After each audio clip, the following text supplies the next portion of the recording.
Kanto style chow pan mga idol na kanin pa lang, ulam na. Sasabayan mo pa ng Hungarian, pork chop, at marami pang iba. Dito nga lang yan matatagpuan mga idol sa Phase 9 Bagong Silang, yung bagong palengke sa may likod lang ng iglesia. Pag nakita nyo si Kuya Poging nagluluto dito ay lumapit na kaagad kayo. Para naman matikman nyo ang kanyang Hungarian sausage na napakalaki idol at napakasarap. At siguradong bagong luto ang i-serve niya dito kasi on the spot niya to niluluto. Marami silang toppings dito, mayroong pork chop, fried siomai, maling, Shanghai at Hungarian sausage. Nag-i-start nga lang sa 55 pesos hanggang 100 pesos ang kanilang mga chow pan. Sa ngayon mga idol, take out pa lang sila kasi hindi pa daw ready yung kanilang mga table. At open sila daily, free delivery along Bagong Silang. Basta minimum of 3 orders mga idol. Tara panoorin natin kung paano lutuin ni Kuya Idol tong chow pan.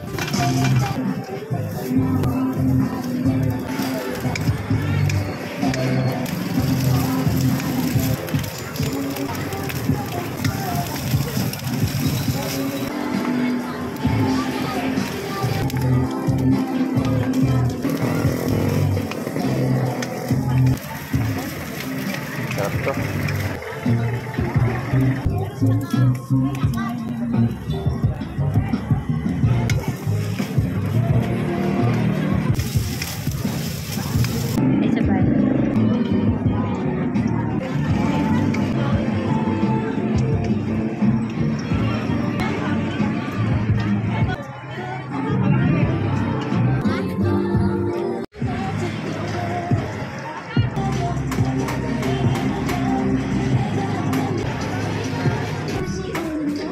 So ayan na nga mga idol, ready na yung order natin. Isang Hungarian at saka isang pork chop. Bali sa bahay ko na nga lang to kakainin mga idol. Ayan o, tignan nyo naman o, napaka-solid. Kaya ano pang inaantay mo idol, sumugod ka na rito sa Kanto Style Chow Pan dito sa may Phase 9 Bagong Silang. So paano, kakain muna ako mga idol. Itag mo na rin yung tropa mong mahilig sa chow pan. At wag mo na rin kalimutang i-like and share ang ating video idol. At syempre papalaw na rin po ng ating page mga idol para lagi kang updated sa ating mga vlog. Hanggang dito na lang idol, maraming salamat sa panonood.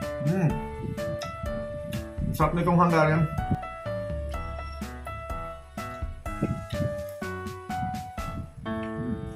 Sarap ng kanin. Solid. Sarap.